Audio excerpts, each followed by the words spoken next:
अध्याय 9 क्रिया वर्ब। पढ़िए और समझिए। नीचे दिए गए चित्रों को पहचानिए और उनके नीचे लिखे वाक्यों के रंगीन शब्दों पर ध्यान दीजिए। रंजन कहानी लिखता है। हवाई जहाज उड़ गया।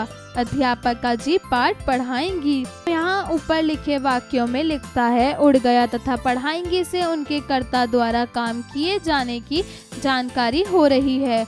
काम संबंधी शब्द होने के कारण ये सब क्रिया शब्द कहे जाएंगे। इसलिए हम यह कह सकते हैं कि ऐसे शब्द जिनसे क्रिया कार्य के करने या होने का पता चले उन्हें क्रिया शब्द कहते हैं। यहाँ हमें इस बात पर भी विचार करना होगा कि क्रिया में दो बातें कही गई हैं। पहली क्रिया का होना, दूसरी क्रिया का करना। अब इन उदाहरणों को देखें। कमरे में मेज रखी है। बच्चे कक्षा में बैठे हैं। बच्चे अंताक्षरी खेल रहे हैं। प्रथम दो उदाहरणों में रखी हैं, बैठे हैं। इससे यह पता चल रहा है कि कार्य हो चुका है, यानी कि कार्य का होना। मेज कमरे में रखी जा चुकी है और बच्चे कक्षा में बैठे हैं, यानी कि बैठ चुके हैं। कहने का अर्थ है कि कार्य हो चुका है। इसे भी कार्य का होना कहा जाता है। तीसरे उदाहरण में बच्चे अंताक्षरी खेल रहे हैं, अर्थात अंताक्षरी खेलने की क्रिया अभी भी हो रही है। इसे ही क्रिया का करना कहा जाता है। अब आइए यह जाने कि क्रिया के कितने रूप होते हैं। क्रिया के दो रूप होते हैं, क धातु रूप तथा ख सामान्य रूप। क धातु रूप। क्रिया के मूल रूप को धातु रूप कहते हैं। इसके अंत में ना नहीं लगता है, जैसे लिख, पढ़, चढ़, हंस, देख, बोल, सुन, चल, उठ आदि। ख सामान्य रूप। क्रिया के मूल रूप धातु रूप में के अंत में ना जोड़ देने से क्रिया का सामान्य रूप बनता है, जैसे लिख जमाना लिखना, गा जमाना गाना, देख जमाना देखना, उठ जमाना उठना, पढ़ जमाना पढ़ना, पक जमाना पकना, सुन जमाना सुनना, रो जमाना रोना, चढ़ जमाना चढ़ना, हंस जमाना हंसना, सुन जमाना सुनना, खो जमाना खोना। अब आइए क्रिया के भेदों को जानें। क्रिया के भेद दो आधारों पर निश्चित किए गए हैं। पहला कर्म के आधार पर। कर्म के आधार पर क्रिया के दो भेद हैं, क सकर्मक क्रिया, ख अकर्मक क्रिया। दूसरा रचना के आधार पर। रचना के आधार पर क्रिया के चार भेद माने गए हैं, क संयुक्त क्रिया, ख नाम धातु क्रिया, ग प्रेरणार्थक क्रिया, घ पूर्वकालिक क्रिया। कर्म के आधार पर क्रिया के भेद। क सकर्मक क्रिया। सकर्मक का अर्थ है कर्म के साथ क्रिया। वह क्रिया जिसके साथ कर्म जुड़ा हो और क्रिया का फल कर्ता पर ना पड़े, कर्म पर पड़ता है, उसे सकर्मक क्रिया कहते हैं। जैसे माताजी खाना बनाएंगी, धोबिन कपड़े सुखा रही हैं, नंदन दूध पी रहा है।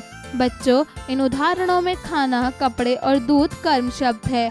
क्रिया का प्रभाव इन पर ही पड़ रहा है, ना कि कर्ता पर। अध्यापन संकेत।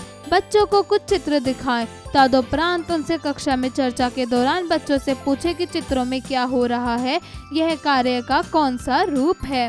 यहाँ पर यह बात ध्यान देने योग्य है कि क्रिया के पहले वाक्य के बीच में क्या, किसे और किसको प्रश्न लगाने पर यदि उत्तर सकारात्मक मिलता है तो वह क्रिया सकर्मक होगी। उपयुक्त उदाहरण को देखें तो माताजी खाना बनाएंगी। माताजी क्या बनाएंगी? खाना। धोबिन कपड़े सुखा रही है। धोबिन क्या सुखा रही है? कपड़े। नंदन दूध पी रहा है। नंदन क्या पी रहा है? दूध।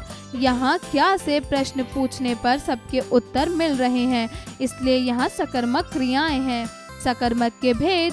सकर्मक क्रिया के दो भेद होते हैं, पहला एकर्मक, दूसरा द्विकर्मक। पहला अकर्मक क्रिया।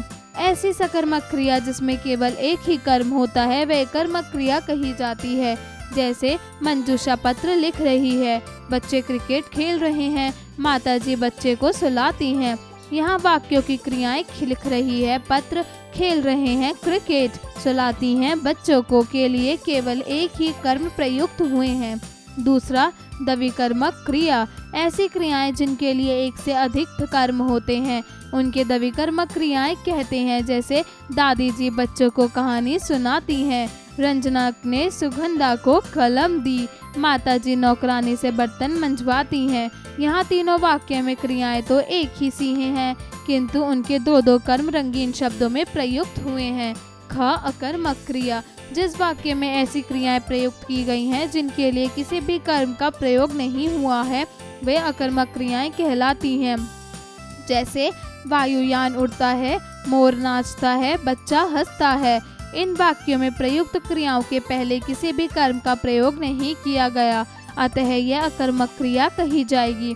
इसके लिए यदि क्रिया के पहले क्या, किसे और किसको लगाकर प्रश्न किया जाता और कोई भी उत्तर नहीं मिलता है तो वहाँ अकर्मक क्रियाएं होती हैं। जैसे वायुयान उड़ता है, वायुयान क्या उड़ता है, कोई उत्तर नहीं। मोर नाचता है, मोर क्या नाचता है, कोई उत्तर नहीं। बच्चा हंसता है, बच्चा क्या हंसता है, कोई उत्तर नहीं। कुछ अकर्मक क्रियाएं निम्नवत होती हैं: हंसना, रोना, छींकना, खांसना, नहाना, खेलना, तैरना, उछलना, चमकना, गिरना, फिसलना, टहलना, जागना, सोना, उठना, बैठना, देखना आदि। रचना के आधार पर क्रिया के भेद। रचना के आधार पर क्रिया के 4 भेद होते हैं: क संयुक्त क्रिया, ख नाम धातु क्रिया, ग प्रेरणार्थक क्रिया, घ पूर्णकालिक क्रिया। क संयुक्त क्रिया। किसी वाक्य में 2 या 2 से अधिक धातुओं के योग से बनी क्रियाएं संयुक्त क्रियाएं कही जाती हैं। जैसे नौकर घर चला गया है, गुब्बारे वाला आ गया है, नाना जी चले गए हैं। इन उदाहरणों में चला गया, आ गया, चले गए 2-2 उदाहरण धातुओं वाली क्रियाओं का प्रयोग हुआ है, अतएव ये सब संयुक्त क्रियाएं हैं। ख नाम धातु क्रिया। ऐसी क्रिया जो संज्ञा, सर्वनाम, विशेषण आदि से बनती हैं वे नाम धातु क्रियाएं कही जाती हैं। जैसे किसी चीज को हथियाना नहीं चाहिए, नितिन के दादाजी सठिया गए हैं, अच्छी चीजें अपनाना चाहिए। कुछ नाम धातु की क्रियाएं हैं: बतियाना, नाचना, शर्माना, अपनाना, लतियाना, जतलाना, कंपकपाना, खजाना, हकलाना, झुटलाना, खटखटाना आदि। ग प्रेरणार्थक क्रिया। क्रिया के जिस रूप से यह पता चले कि कर्ता स्वयं कोई कार्य ना करके किसी दूसरे को कार्य करने के लिए प्रेरित करता है, उसे प्रेरणार्थक क्रिया कहते हैं। जैसे माँ नौकरानी से खाना बनवाती है, पिता ने मोहन के बाल कटवाए, माँ ने नौकरानी से साड़ी धुलवाई। यहाँ कार्य को कर्ता स्वयं ना करके किसी अन्य से करवा रहा है, इसलिए यहाँ प्रेरणार्थक क्रिया का प्रयोग किया गया है। घ पूर्वकालिक क्रिया। ऐसी क्रिया जिसका पूरा होना वाक्य की मुख्य क्रिया के पूरे होने से पूर्व पाया जाए, उसे पूर्वकालिक क्रिया कहते हैं। जैसे बच्चा रोकर सो गया, रंजना खाकर चली गई, कक्षा में पहुंचकर छात्र पढ़ने लगे। इन सभी उदाहरणों से यह पता चल रहा है कि मुख्य क्रिया से पहले या पूर्व में ही एक अन्य क्रिया संपन्न हो चुकी है, इसे हम पूर्वकालिक क्रिया कहेंगे। आइए पुनरावृत्ति करें। क्रिया किसी कार्य का करना या होना क्रिया कहलाता है। क्रिया के भेद। कर्म के आधार पर तथा रचना के आधार पर। क्रिया किसी कार्य का करना या होना। कर्म के आधार पर सकर्मक कर्म के साथ, अकर्मक क्रम के बिना। रचना के आधार पर संयुक्त क्रिया रह गई, लौट आए। नाम धातु क्रिया बतियाना, हथियाना। प्रेरणार्थक क्रिया धुलवाए, मंगवाए। पूर्वकालिक क्रिया पहुंचकर, सोकर, पढ़कर। अभ्यास कार्य, मौखिक कार्य, स्पीकिंग स्किल्स। दिए गए प्रश्नों के उत्तर बताइए। क कर्म के आधार पर क्रिया के कितने भेद हैं? कर्म के आधार पर क्रिया के 2 भेद होते हैं, सकर्मक क्रिया, अकर्मक क्रिया। ख किसी कार्य का होना क्या कहलाता है? किसी कार्य का होना क्रिया कहलाता है। लेखन कार्य, राइटिंग स्किल्स। प्रश्न 1, दिए गए प्रश्नों के उत्तर लिखिए। क क्रिया किसे कहते हैं? उदाहरण सहित लिखिए। ऐसे शब्द जैसे किसी कार्य को करने या होने का पता चले, उन्हें क्रिया शब्द कहते हैं। उदाहरण, बच्चे कक्षा में बैठे हैं। ख कर्म के आधार पर क्रिया के कितने भेद हैं? कर्म के आधार पर क्रिया के 2 भेद हैं, सकर्मक क्रिया, अकर्मक क्रिया। ग सकर्मक क्रिया और अकर्मक क्रिया के बीच अंतर स्पष्ट कीजिए। सकर्मक का अर्थ है करण के साथ क्रिया, क्रिया जिसके साथ कर्म जुड़ा हो, तथा दूसरी तरफ जिस वाक्य में ऐसी क्रियाएं प्रयुक्त की जाएं जिनके लिए किसी भी कर्म का प्रयोग नहीं हुआ हो, वे अकर्मक क्रिया आती हैं। प्रश्न 2, दिए गए वाक्यों में से क्रिया शब्दों को रेखांकित करके सामने लिखिए। क नरेश ने अपना गृह कार्य पूरा कर लिया। ख माताजी साड़ियाँ खरीदने बाजार गई हैं। गए हैं। ग, कल आकाश में लाल बादल दिखाई दिए। घ, जंगल में शेर विचरण कर रहे थे। ड़, गाय बछड़े को दूध पिला रही। च, पानी पूरे दिन बरसता रहा। छ, नानी जी घर आकर सोफे पर बैठ गई। ज, सुगंधा की आवाज बड़ी सुरीली है। झ, विश्व में तीसरे विश्व युद्ध की आशंका बढ़ गई है। प्रश्न 3, दिए गए प्रश्नों के लिए सही विकल्प चुनिए। क, भारत एक गरीब देश है में क्रिया शब्द होगा 1 भारत, 2 है, 3 ढलना, 4 देश। उत्तर 2 है। ख, सूरज शाम को ढलता है में कर्म होगा पहला सूरज, दूसरा शाम, तीसरा ढलता, चौथा ढलता है। उत्तर चौथा ढलता है। ग, बच्चा रोता है वाक्य में कौन सी क्रिया है? पहला सकर्मक, दूसरा अकर्मक, तीसरा प्रेरणार्थक, चौथा पूर्वकालिक। उत्तर दूसरा अकर्मक। घ, गाड़ी स्टेशन पर आ गई। रेखांकित क्रिया का भेद क्या है? पहला सकर्मक, दूसरा अकर्मक, तीसरा पूर्वकालिक, चौथा संयुक्त क्रिया।